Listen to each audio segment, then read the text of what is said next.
Come to think of it, ano ba pinag-uusapan natin kagabi? I think we should push for it. Anong pinag-usapan? About the proposal for Vallejo. Yung pag-dissolve ng union, remember? Kalimutan mo na yun. That's just one crazy idea. I think it's really a great idea. I mean, Thank you. if you're an investor, hindi mo naman kasi dapat ilagay talaga ang pera mo sa isang kumpanyang pinapatakbo ng militanteng union. Konting kibot, huelga, Han, malas yun sa business. Hindi, Han eh. Union busting is against the law. At sigurado, yung mga manggagawa na yan, hindi papayag na buwagin ng union. Malaking gulo yun. Tsaka sigurado, madidiskare lang buong kumpanya. But what if kung yun ang biglang maging kondisyon ni Vallejo?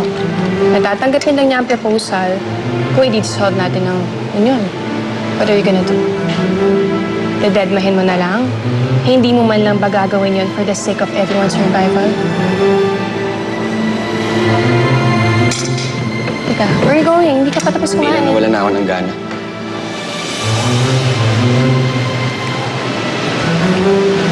Nick?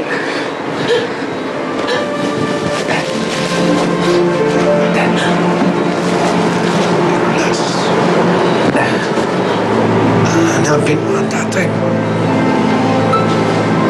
Iligtas mo siya.